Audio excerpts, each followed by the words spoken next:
Napenda kuchukua nafasi hii tena niwakaribishe usiku wa leo ili tuweze kuendelea na masomo yetu, na itakuwa ni vizuri. Kwa hivyo nawakaribisha katika jina la Yesu. Tutaomba na ili baadaye tuweze kuingia katika darasa letu, na itakuwa ni vizuri. Na tuombe. Mtakatifu na Baba wetu, kwa jina la Yesu Kristo, twaja mbele zako, tunakutukuza, tunakuinua, tunasema ni asante kwa sababu ya usiku huu wa leo. Nafasi nyingine ambayo tumepata, Mungu wa rehema, kwa ajili ya neema yako, ili tuweze kuendelea na somo letu la usiku wa leo. Najikabidhi mikononi mwako, na tuamini kabisa hakika ya kwamba utaweza kutusaidia kwa kila jambo, kwa kila hali, kwa kuwa wewe ni mwema. Mtakatifu wa rehema, uinuliwe na hata uhimidiwe, kwa kuwa wewe ni mwema, mtakatifu wa rehema. Mambo yote tunayakabidhi mikononi mwako, katika jina la Yesu Kristo tunaomba hata tunakushukuru. Amen. Basi ni nafasi nyingine ambapo tunaendelea na somo letu ambalo tunaita viumbe hai kiroho, na ili tuweze kuendelea kutoka mahali ambapo tuliachia.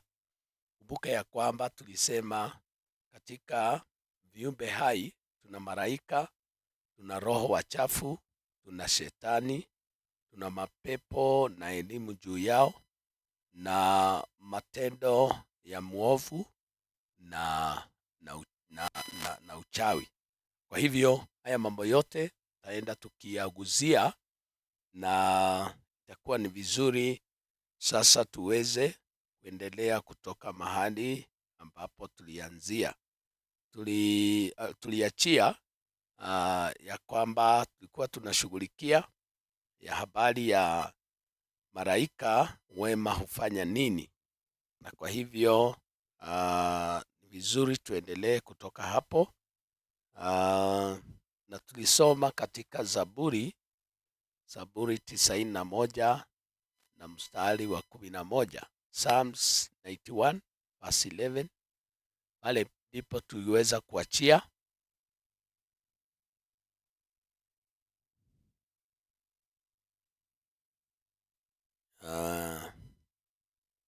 Ambayo ilikuwa inasema hivi: kwa kuwa atakuagizia malaika zake wakulinde katika njia zako zote. Na tukasema ya kwamba ni kazi ya malaika kuwalinda watu wa Mungu, na kwa hivyo Daudi alitoa agizo hili ama neno hili ya kwamba Mungu atakuwa akiagiza malaika wake ili watulinde katika njia zote. Na kwa hivyo ni vizuri kuelewa ya kwamba tunalindwa na malaika.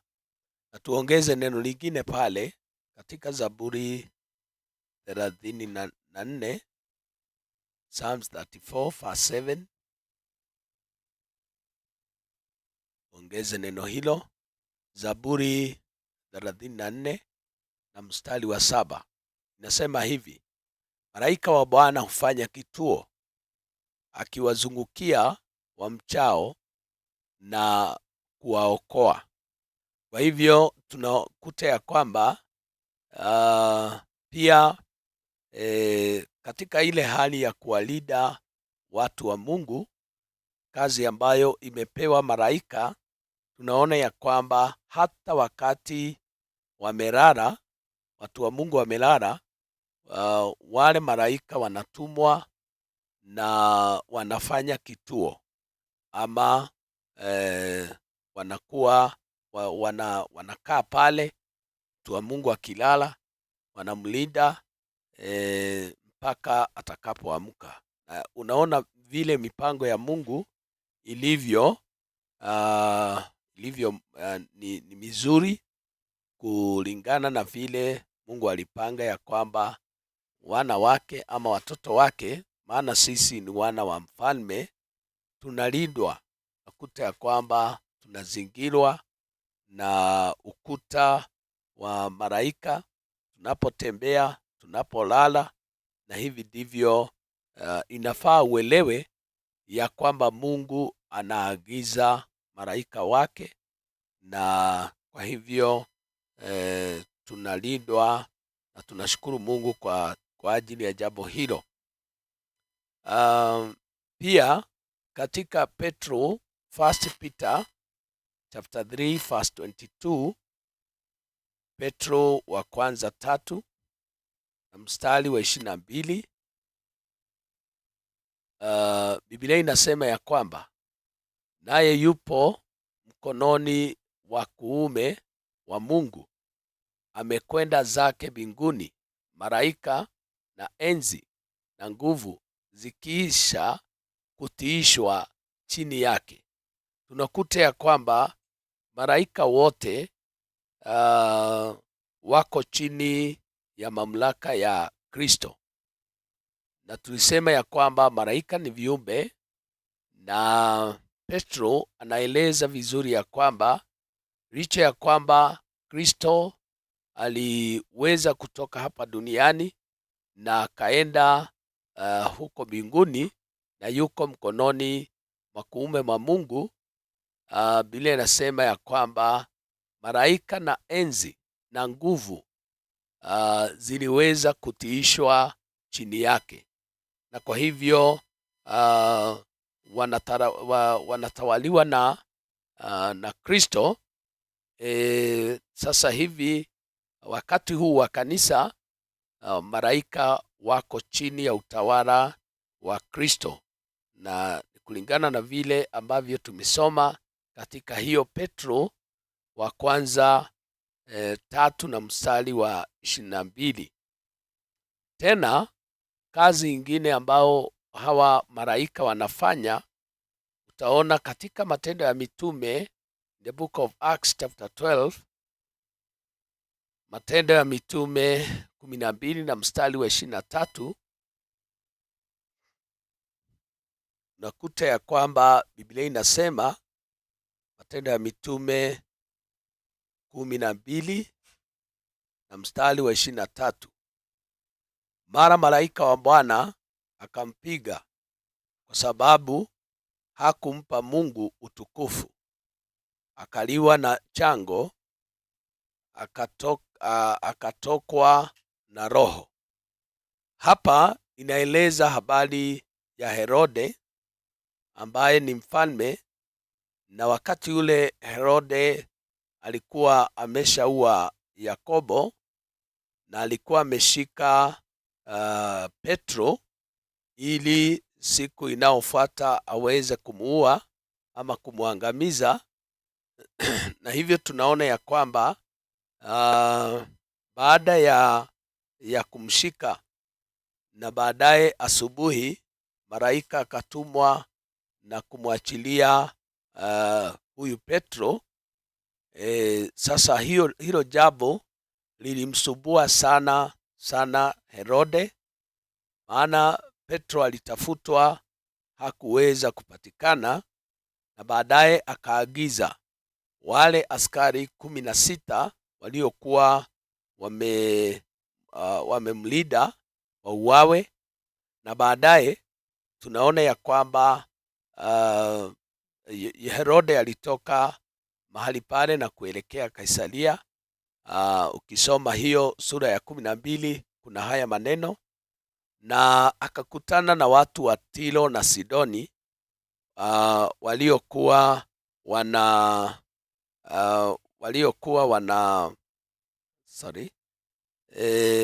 waliweza kukutana na hao watu wa Tiro na Sidoni, na Biblia inasema ya kwamba alipoongea nao, maana walikuwa wameshakosana nao na walikuwa waweze kupatana. Alipoongea, wale watu walimsifu Herode, wakasema ni kama sauti ya Mungu. Na sasa hapo malaika akatumwa mara moja, sababu kuna mtu ambaye ananyakua utukufu wa Mungu, kaweza kupigwa na malaika. Posa tumesoma sasa katika ule mstari wa 23 katika hiyo sura ya 22 Matendo ya Mitume, na basi unakuta ya kwamba akafa. Na kwa hivyo malaika pia wanaweza kutimiza hukumu za Mungu, na wanatumwa ili kutimiza hukumu za Mungu. Mungu aliweza kuhukumu Herode mara hiyo hiyo, na malaika akashuka, na kabla watu kuendelea kuhutubiwa na mambo mengine, basi hapo malaika akamaliza kazi yake, na tunaona ya kwamba huyu Herode akafa. Jambo lingine katika Waibrania 1 na mstari wa 14, Hebrews chapter 1 verse 14, tunaona huduma nyingine inasema, je, hao wote si roho watumikao wakitumwa kuwahudumu wale watakao urithi wokovu? Kwa hivyo malaika wanatumwa ama wanahudumia wale watu wote watakao urithi wokovu. Kwa hivyo tunaona ya kwamba hawa malaika wana kazi nyingi, na kwa hivyo pamoja na ile hali ya kutuhudumia na kutuhudumia tuendapo, turudipo, na tena usiku, na tena kuachilia hukumu ama kuja kutimiza hukumu za Mungu, pia tunaona ya kwamba wanakuwa na ile hali ya kuwahudumia wale watakao rithi wokovu. Kwa hivyo specifically tunaelezwa ya kwamba ni kina nani hawa wanahudumiwa na malaika. Katika Mathayo 26 na mstari wa 53, Matthew 26 verse 53,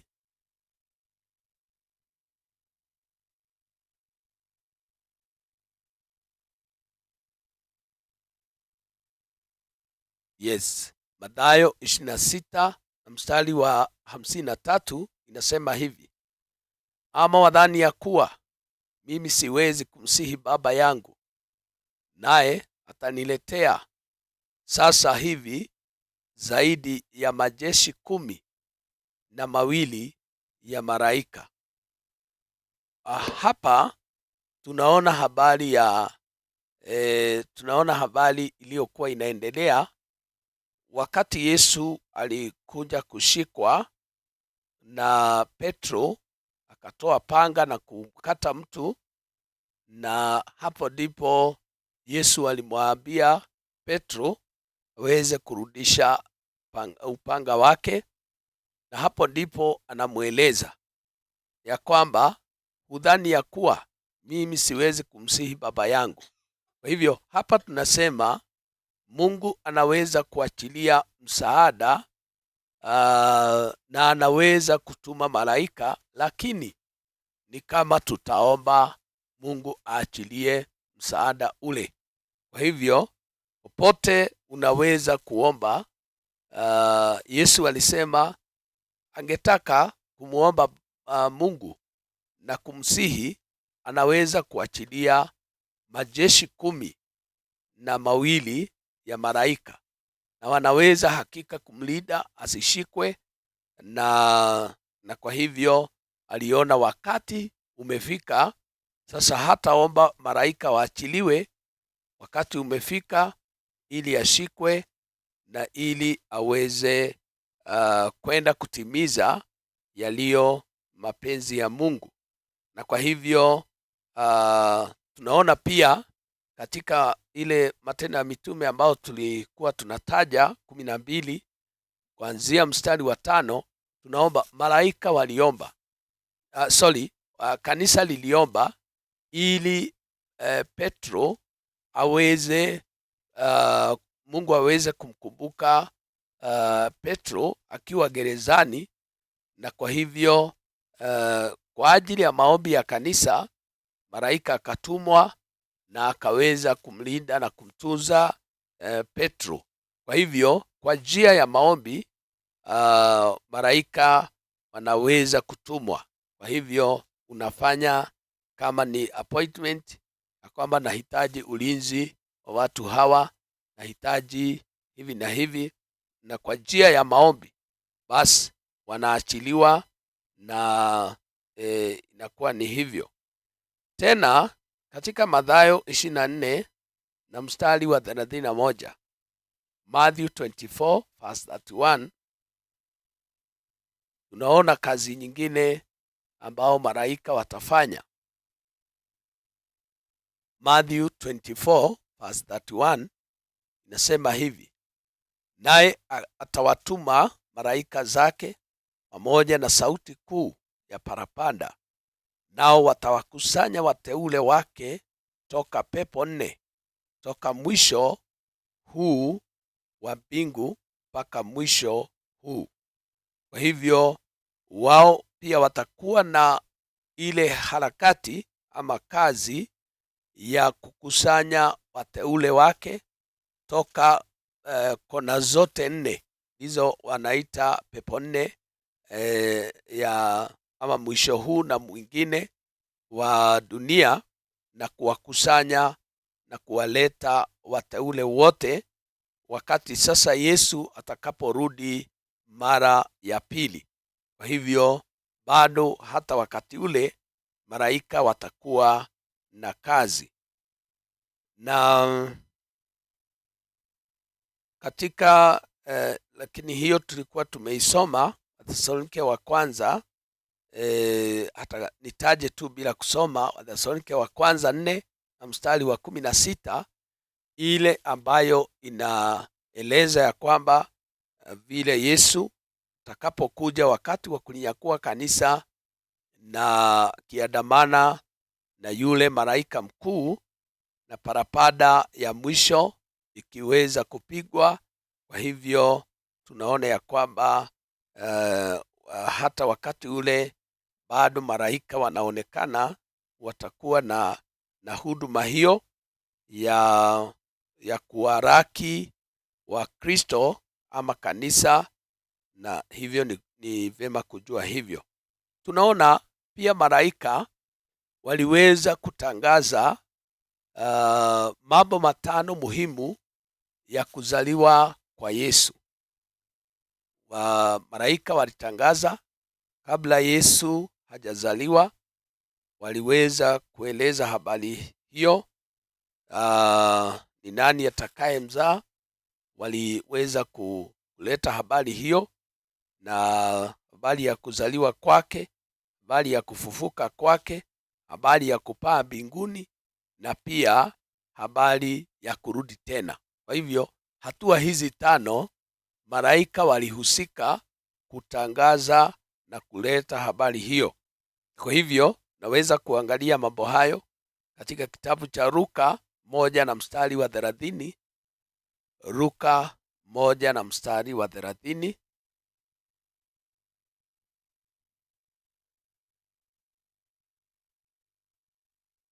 Biblia inasema, malaika akamwambia, usiogope Mariamu, kwa maana umepata neema kwa Mungu. 31, tazama utachukua mimba na kuzaa mtoto mwanamume, na jina lake utamuita Yesu. Kwa hivyo habari hiyo ilikuwa imeletwa, ilikuwa kwa sababu ni kazi ya malaika kuleta habari kama hii. Kwa hivyo waliweza kutumika na kumletea Mariamu habari kama ile. Hakuna mtu ambaye angekuwa na uwezo wa kuweza kumweleza Mariamu habari kama hiyo, na haingekubalika. Lakini ingawa manabii walikuwa wametabiri na kuongea, lakini ilipofika wakati ule Sasa malaika akatumwa na Mariamu alionekana naogopa sana, maana malaika ni watu wa kuogofya. Tulisema they are mighty, ni watu walio na nguvu, na kwa hivyo akikutokea basi lazima utaogopa na utastuka. Na malaika akamwambia usiogope, utazaa mwana, utachukua mimba, mzaa mtoto mwanaume, na pia jina lake akaelezwa hata kabla hajachukua mimba ile. Na kwa hivyo tunaona jambo hilo ukisoma katika sura ya pili ya hiyo Luka, sura ya pili ama chapter 2 verse 10. Sasa unakuta anamtokea tena na Biblia inasema hivi, malaika akawaambia msiogope, kwa kuwa mimi nawaletea. Sasa ni wakati aliweza kuwatokea wale wachungaji.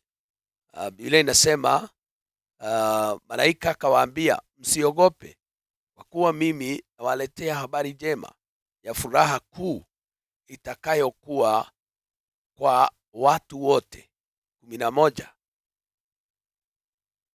Maana leo katika mji wa Daudi amezaliwa kwa ajili yenu Mwokozi, ndiye Kristo Bwana.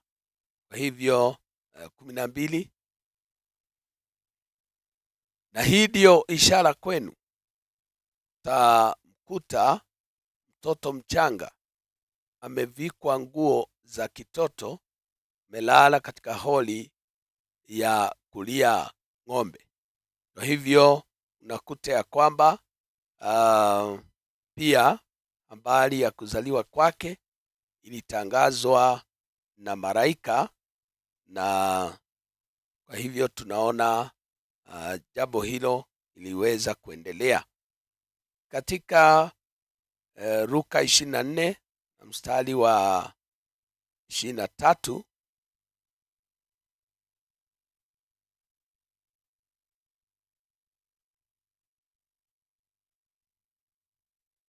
Tuone katika Luka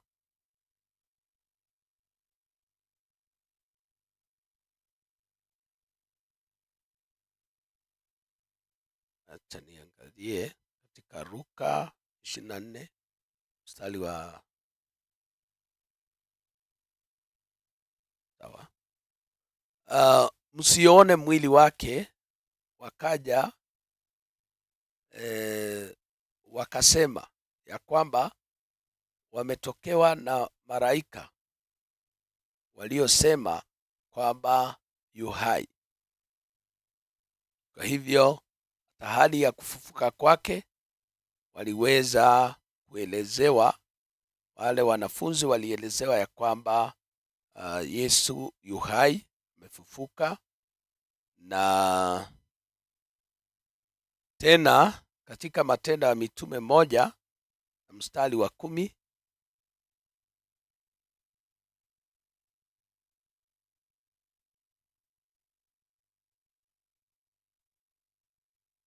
Acts chapter 1 verse 10.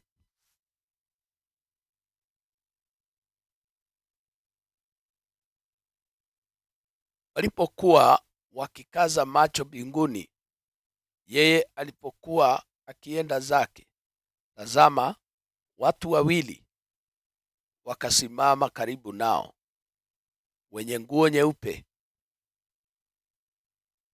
Wakasema, enyi watu wa Galilaya, mbona mmesimama mkitazama mbinguni? Huyu Yesu aliyechukuliwa kutoka kwenu kwenda juu mbinguni atakuja jinsi hiyo hiyo mlivyomuona akienda zake mbinguni. Tunaona mitume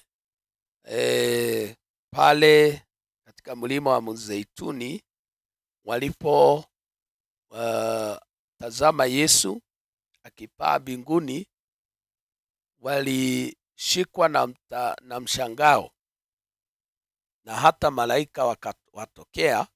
Tunaona ya kwamba hapa wanatamka, wanasema wakaona watu wawili, sababu tulisema malaika ni roho, lakini wakija kwa watu wanajifika mwili kama wa watu ili waweze kuwasiliana na watu. Na kwa hivyo walionekana wawili, hawa ni malaika, na wakaeleza ya kwamba vivyo unavyoona akienda mbinguni, tena atarudi kwa njia hiyo hiyo, na kwa hivyo msiogope na mjue ya kwamba ameenda. Na tunaona pia katika Agano la Kale malaika waliweza kuwahudumia watu wengi. Soma katika Mwanzo 16, the book of Genesis chapter 16, kuanzia pale mstari wa 7 kuendelea, utakuta huyu mjakazi wa Ibrahimu ambaye anaitwa Hajili, na jinsi ambavyo aliweza kutokewa na malaika. Tunaweza kusoma Mwanzo 16 na mstari wa 7. Malaika wa Bwana akamuona kwenye chemichemi ya maji katika jangwa, chemichemi iliyoko katika njia ya kuenda Shuri. Endelee ikiwezekana hadi mstari wa 13, taenda haraka haraka. Akamwambia Hajiri, wewe mjakazi wa Sarai, unatoka wapi? Nawe unakwenda wapi? Akanena, nakimbia mimi kutoka mbele ya bibi yangu Sarai. Malaika wa Bwana akamwambia, rudi kwa bibi yako, uko ukanyenyekee chini ya mikono yake. Malaika wa Bwana akamwambia, hakika nitauzidisha uzao wako, wala hautahesabika kwa jinsi utakavyokuwa mwingi. Malaika wa Bwana akamwambia, tazama, wewe una mimba, utazaa mwana wa kiume, nawe utamuita jina lake Ishmaeli, maana Bwana amesikia kilio cha mateso yako. Naye atakuwa kama punda mwitu kati ya watu, mkono wake utakuwa juu ya watu wote, na mkono wa watu wote utakuwa juu yake, naye atakaa mbele yao ndugu zake wote. 13.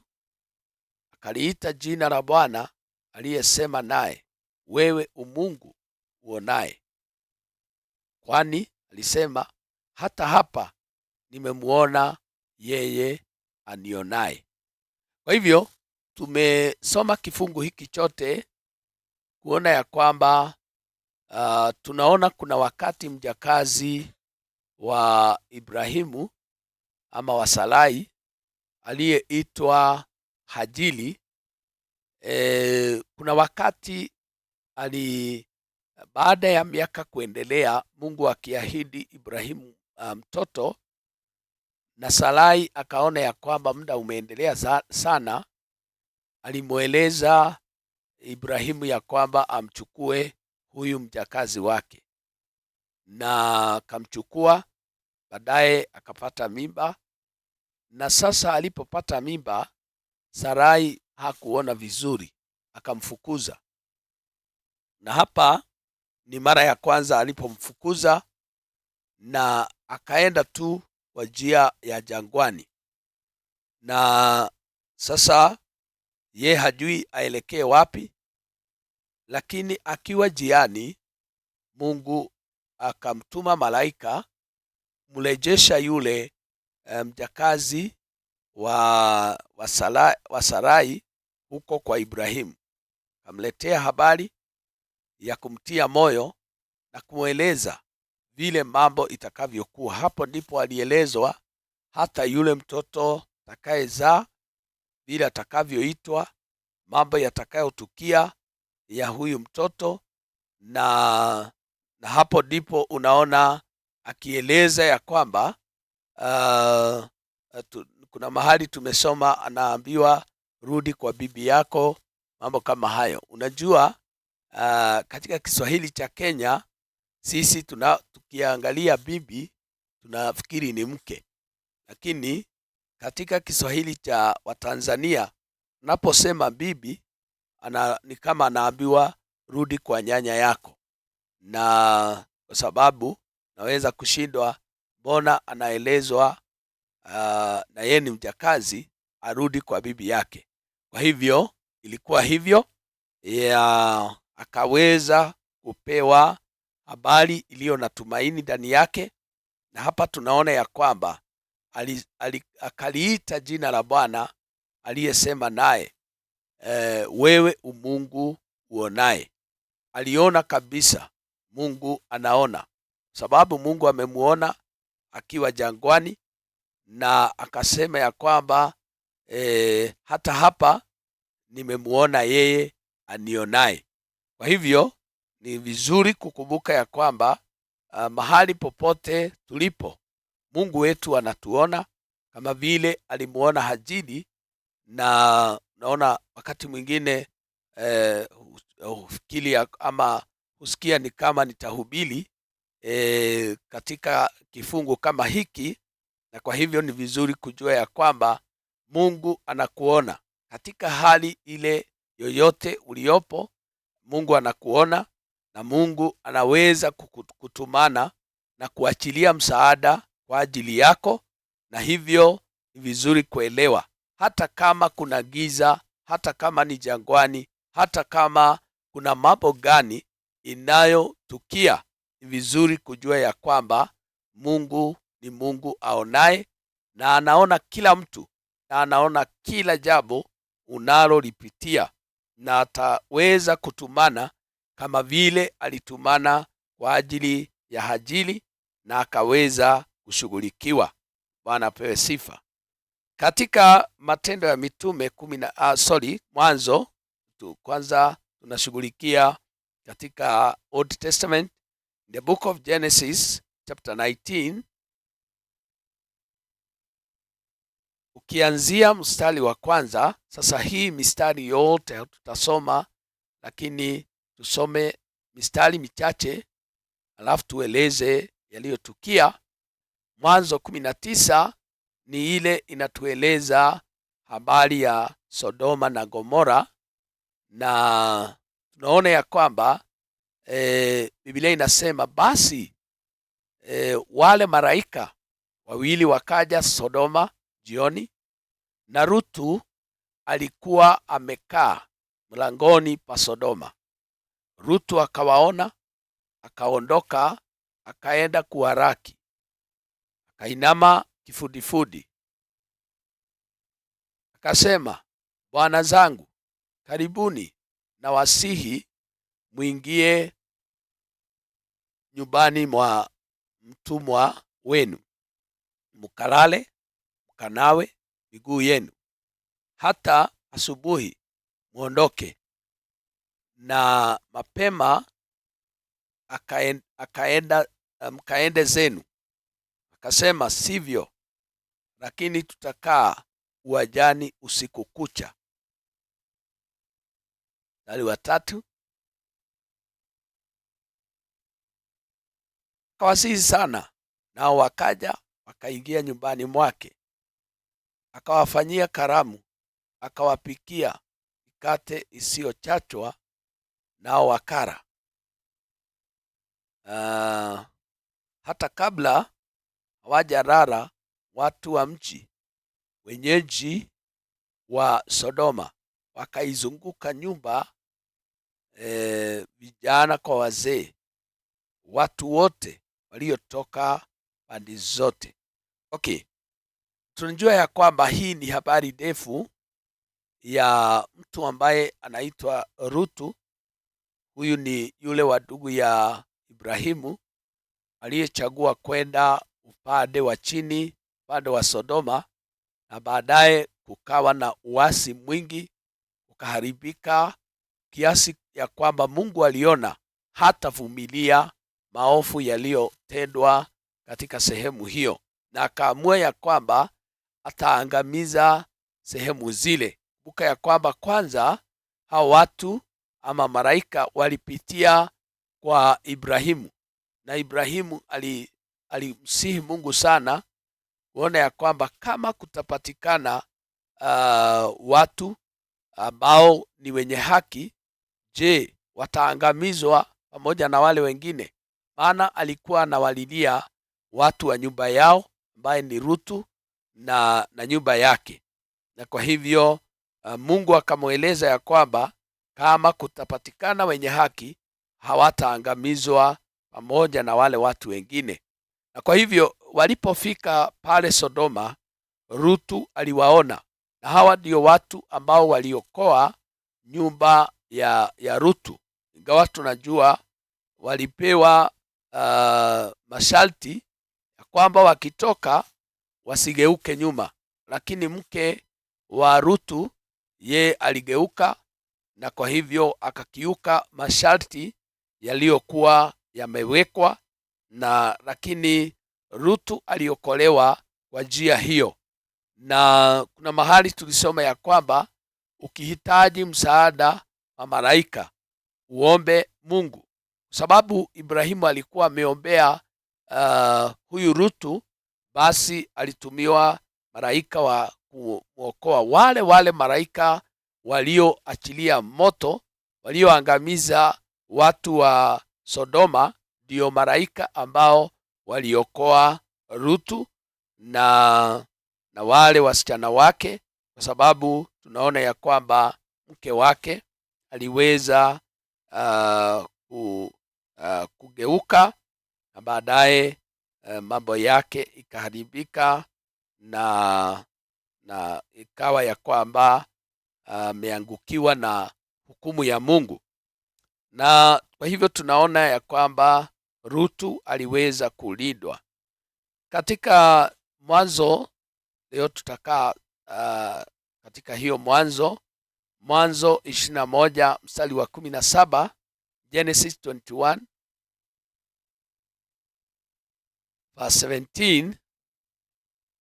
Tunaona sasa kwa wakati kijana ama Hajili alipomzaa Ishmaeli, tena walifukuzwa mara ya pili, na hiyo ndio ilikuwa walifukuzwa, na sasa ikawa hivyo. Biblia inasema hivi katika Mwanzo 21 na mstari wa 17, Mungu akasikia sauti ya kijana malaika wa Mungu akamuita Hajili kutoka mbinguni. Akamwambia, una nini Hajili? Usiogope, maana Mungu amesikia sauti ya kijana huko aliko. 18, naweza kusoma 18 hadi 19. Ondoka ukamuinue kijana, ukamshike mkononi mwako, kwa kuwa nitamfanya kuwa taifa kubwa. Mungu akamfumbua macho, naye akaona kisima cha maji, akaenda akijaza kiriba maji, akamnywesha kijana.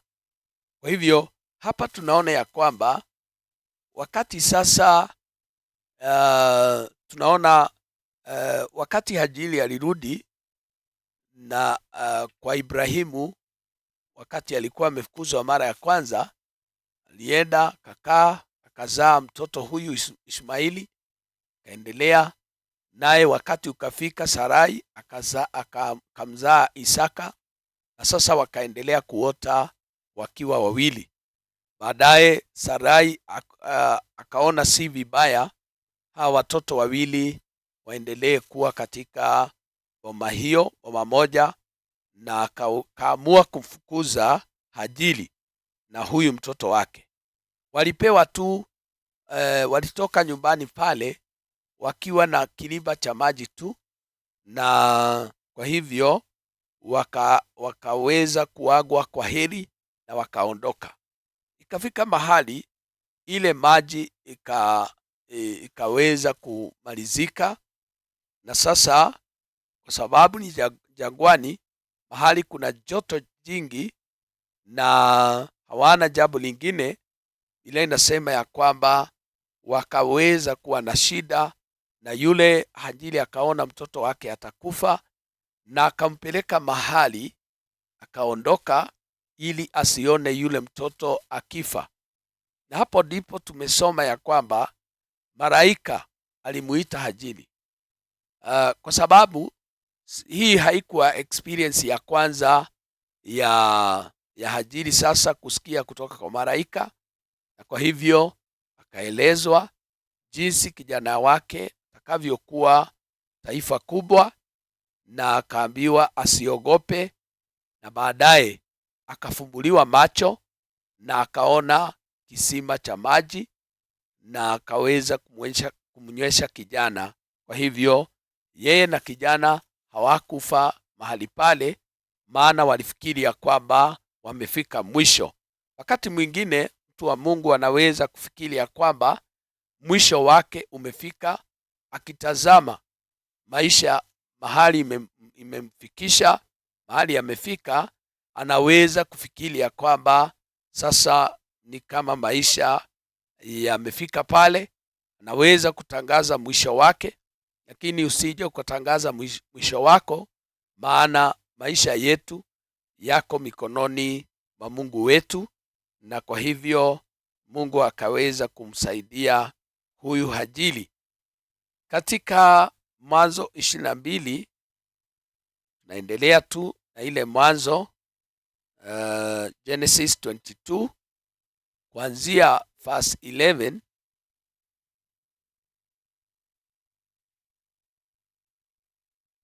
Ndipo malaika wa Bwana akamuita kutoka mbinguni, akasema, Ibrahimu, Ibrahimu.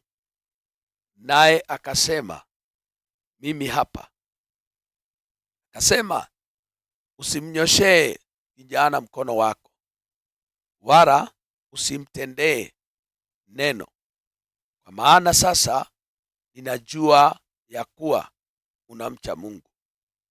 Iwapo hukunizuilia mwanao wa pekee. Kwa hivyo tunaona sasa wakati yule kijana alibaki kuwa peke yake,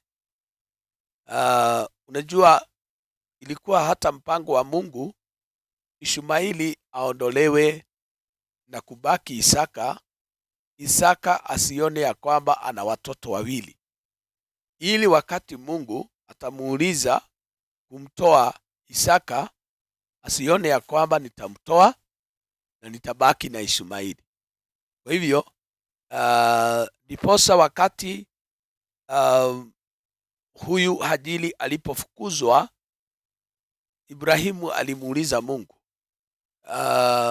na je, haya mambo yanayofanywa na mke wangu namna gani? Akaambiwa mwachilie vile anavyosema, fanya hivyo, fukuze huyu mjakazi na aende pamoja na kijana wake, ili sasa Ibrahimu abaki na mtoto mmoja, asiwe sasa na option. Na kwa hivyo atakuwa na yule mtoto wa pekee ambaye ndiye alikuwa mtoto wa ahadi. Na sasa Mungu akamuuliza amtoe kama dhabihu, na Biblia inasema ya kwamba akatoka na kwenda mlimani mahali alielekezwa ya kwamba pale ndipo atakapomtoa, na akaenda mahali pale na akatayarisha madhabahu na akamfunga na kumwekelea pale. Sasa punde tu alipokuwa anataka kuachilia kisu na kumchinja, malaika akamuita akiwa mbinguni. Wakati mwingine malaika hata si lazima ashuke aje mahali ulipo, lakini aliachilia sauti, akamuita Ibrahimu, na baadaye akamwambia, usinyoshe mkono wako kwa yule kijana, nimeona ya kwamba unamcha Mungu, na pia hukumzuilia, umemtoa. Maana alihesabiwa ya kwamba tayari amemtoa, maana hakuwa anabakisha jambo lingine. Kama angeachilia hiyo kisu tu mara moja, angekuwa amemuua yule kijana. Baadaye akapewa kondoo wa kutoa dhabihu, na kwa hivyo akarudi na yule kijana wake. Nafikiri hapa sasa, jioni hiyo ilikuwa ni historia ama kulikuwa na story ndefu sana ambazo kijana huyu alieleza mama yake. Kumbuka, mama yake hakuwa anajua walitoka wakaenda wapi, na walitoka mapema. Sasa alielezwa mambo pengine ilimshangaza, na pengine kuanzia wakati ule alikaa akiangalia kijana uko wapi, kijana ako wapi, isiwe kwamba tena wataondoka na ifanyike hivyo.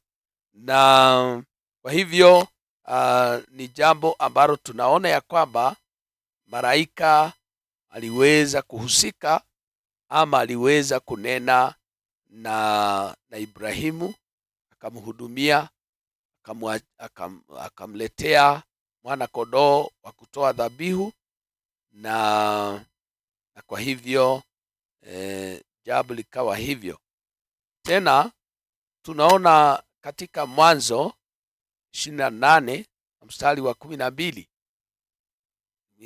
nikwambia kwamba tunaweza kukawia kidogo hapo mwanzo. In the book of Genesis 28 verse 12 inasema hivi, mstari wa 12, akaota ndoto, na tazama, ngazi imesimamishwa juu ya nchi, na ncha yake yafika mbinguni.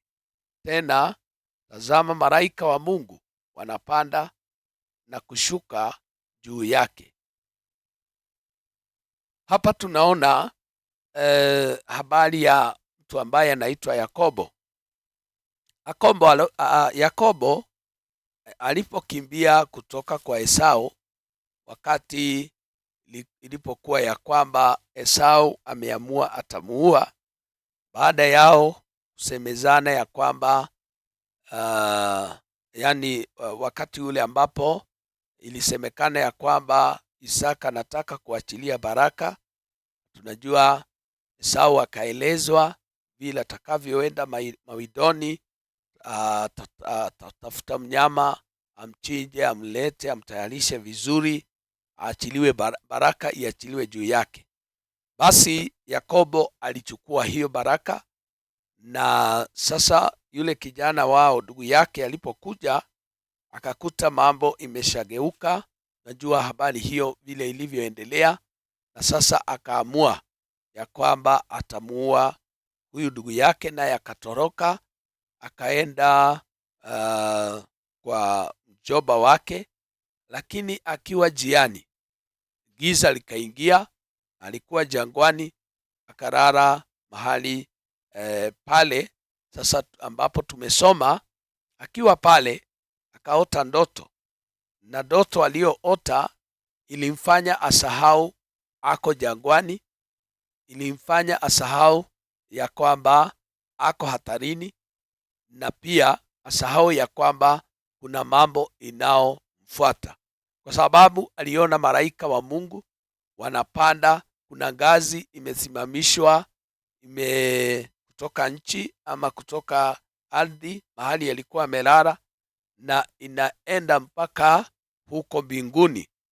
Na kwa hivyo aliona malaika wanapanda wanashuka, wanapanda wanashuka. Alikuwa na usiku mzuri sana, usiku ambao kama vile tulisoma katika Zaburi 34 na mstari wa 7 ya kwamba Mungu anajenga au anafanya kituo, ya kwamba hata ukilala mahali gani, na wewe ni mtu wa Mungu, malaika wanaweza kutumwa pale wakulinde. Hata kama kuna hatari za aina gani, unakuta ya kwamba umelindwa, umezingirwa na wewe uko salama. Kwa hivyo huyu mtumishi wa Mungu Yakobo akawa salama mahali pale na hakuogopa, na hata alipoamka asubuhi akasema, hapa kulingana na vile nimeona hapa inaweza kuwa ni nyumba ya Mungu. Na akaita mahali pale Bethieli, akapanda jiwe mahali pale na akaapa ya kwamba atakapokuwa akirudi atatoa fungu la 10 mahali pale.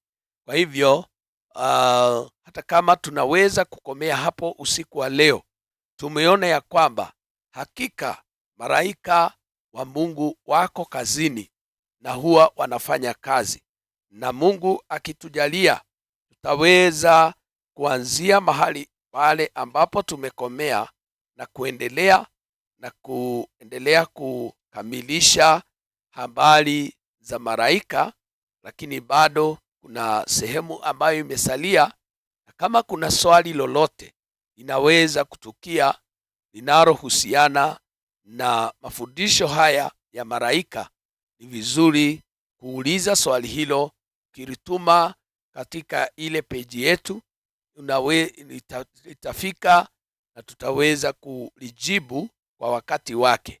Kwa hivyo nasema Mungu azidi kuwabariki na kuwatenda mema, lakini kama kuna swali kabla hatujafunga tuweze kulikaribisha na itakuwa ni vizuri.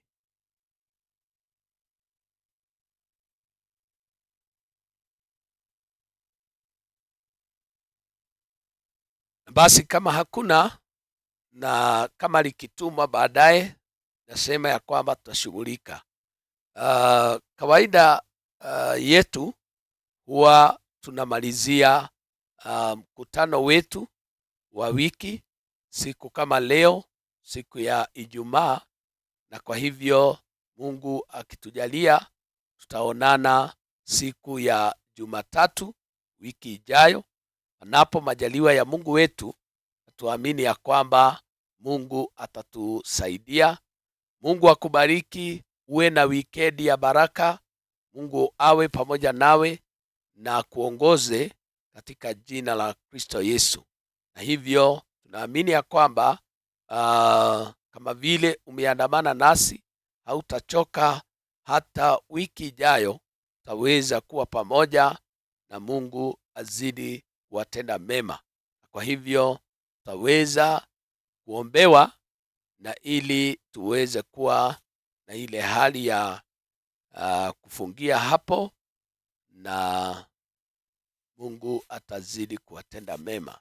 Tuombe. Mtakatifu wa mbinguni, jina lako litukuzwe, jina lako liinuliwe. Ni asante Mungu katika jina la Yesu Kristo. Tunakushukuru Mwokozi wa rehema, maana umetulinda, umetuongoza Mwokozi wa rehema katika muda huu ambao tumekuwa na somo letu. Yes. Tusema Bwana, jina lako liinuliwe, maana hakuna mwingine aliye kama wewe. Ni asante kwa wema, ni asante kwa fadhili zako Mwokozi wa rehema. Tunakushukuru Bwana, tukiamini hata usiku wa leo utalinda kila mmoja, kila mhusika ambaye Bwana amejiunga nasi katika darasa la leo. Utamlinda Mwokozi wa rehema hadi Mwokozi wa rehema wakati tutapopatana wiki ama juma lijalo, kwa jina takatifu la Yesu Kristo. Tulinde katika wikendi hii ambayo iko mbele yetu. Linda kila mmoja, linda shughuli za kila mmoja Mwokozi wa rehema. Utaachilia malaika wako katika jina la Yesu Kristo, na ili yalinde kila mmoja Mwokozi wa rehema, na tutalishukuru jina lako. Yes. Kwa wewe ni mtakatifu na hakuna mwingine aliye kama wewe. Tulinde usiku wa leo Bwana, tunapoachana Bwana, takapolala tupe malaika wa ulinzi, na tutalishukuru jina lako Mwokozi wa rehema takapoiona siku ya kesho. Kwa jina takatifu la Yesu Kristo tunaomba na kuamini. Amen. Amen. Amen. Asanteni sana, muwe na usiku wa baraka, na Mungu awe pamoja nanyi. Tazidi kuonana wiki ijayo, na muwe na wikendi ya baraka kama vile nilivyotangulia kusema. Asanteni.